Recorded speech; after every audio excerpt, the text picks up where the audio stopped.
今天要来看西区门户计划开发。上一集是2021年拍摄，到了2022年已经过了5年，时间改变了很多事情，开发也迎来了巨变。今天除了了解现况外，还有一些未来开发的新资讯。老样子，就请听我娓娓道来。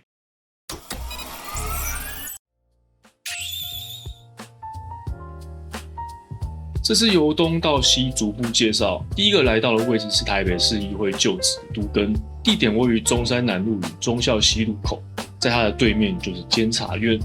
分成 A、E、B、D 共4个基地，其中3栋是商办，1栋归市府所有，将设立台北城市博物馆。A 栋基地也就是市议会旧址，未来将变身为5A 顶级商办，由海悦国际入主，台湾房产代销龙头。一栋将设置台北城市博物馆，规划展示台北历史与未来的愿景，希望能像国外一样设置超大幅城市沙盘模型，供游客参观导览台北。另外，竞图期间有个设计也很有意思，群楼的部分仿古建筑，能跟对面的监察院相称，可惜没被选上。至于 B、E 2栋藏在比较内侧，设计上就比较中规中矩，像是一般的大楼。这2栋进度较快，且在完工收尾的状态。A1 栋目前的进度地基已经完成，钢构主力的一部分，预计2028年完工。另外，夹在 D1 大楼间有一栋醒目有设计感的新大楼，这是 YWCA 女青大楼。此案是25层大楼，高度110公尺。因为大楼距离总统府1公里，国安要求77公尺以上的楼层需采封闭设计。这栋楼虽然不在大路上，但外形设计相当的用心哦。2022年旧大楼才拆除完成，2025年就已经接近完工，建造速度超快。接着往西走到台北车站前，头向左一转，可以看到施工中的台北双星。即使是施工中，画面依然是很震撼。等完工后，气势又会更惊人。塔顶直接插上8座塔吊，没太客气了。毕竟双子星属于大型工程，近600亿元，delay 损失都是天价。只要是能加快施工速度的花费，基本上都不会省。2023年开始从机场捷运站3楼接续往上建，2024年钢构搭建到12层，目前钢构已经搭到30层。第1栋完工后将达70层，360公尺，高度仅次于台北101，预计要在2027年底完工，于2029年正式开幕营运。这个 schedule 看起来有点硬。关于楼层营运的布局又有更明确的更新，1到12层是商场，2栋高楼底部群楼相连通，设计的像千层派的堆叠。商场总坪数约5万坪，刚开幕的南港拉拉铺4.7万坪，听说就要逛4小时哦。以后逛商场都能附带健身效果。楼上还有顶奢饭店、顶奢商办，65楼以上米其林的景观餐厅，69、70楼是360度的景观台。2楼之间有一个户外大梯廊，延伸到1楼的交6、交8的公园绿地，让繁忙的交通枢纽另有一丝的悠闲。另外，初章制作所完成的第2弹的建筑模型开发，将送给会期满1年的会员，另外抽奖给3名订阅观众，感谢大家支持。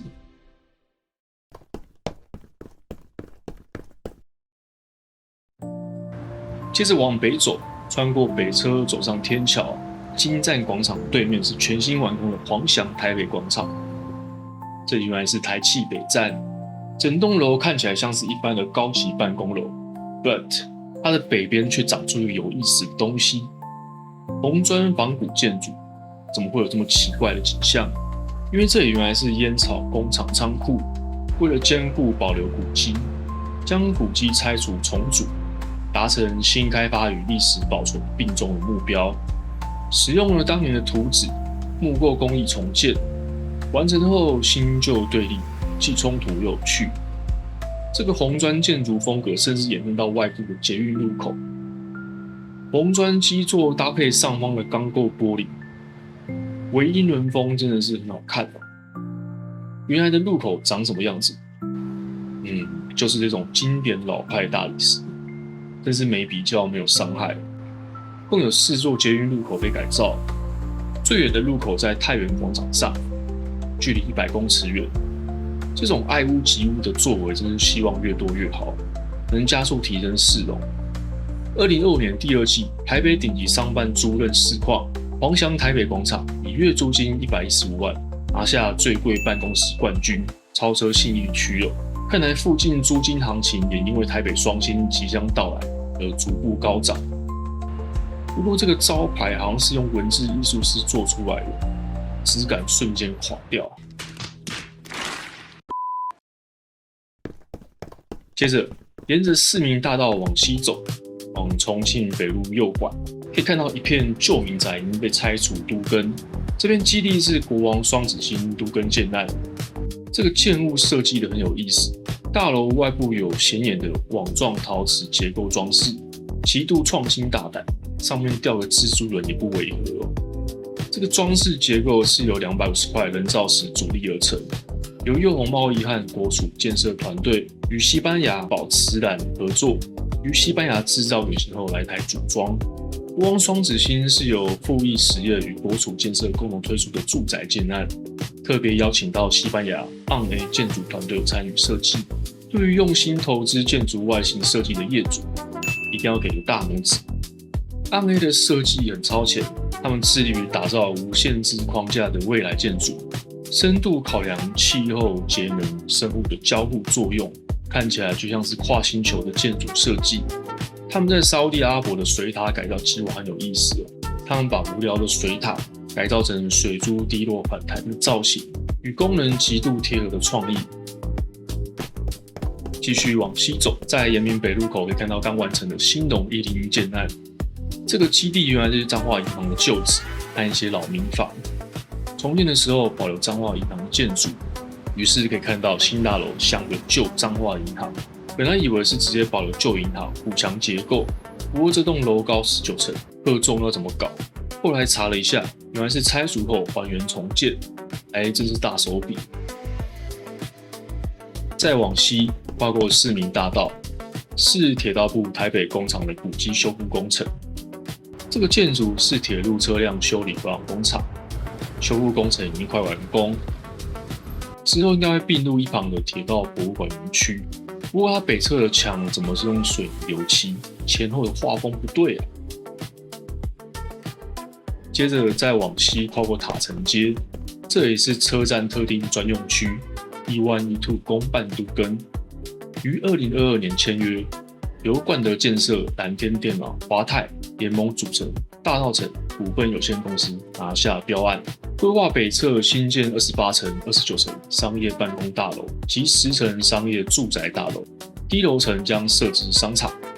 这里过去是台铁员工宿舍，为了保存古迹文化资产，南侧的低度开发区将会保留8栋老建物，未来引入文化创意产业。建筑设计方面，高楼层建筑还行，但中间的10楼高建筑设计就有调整的空间。这个10层建物都是以能新旧过渡的风格，当作连接新旧的桥梁，整体画面会更好看、更和谐。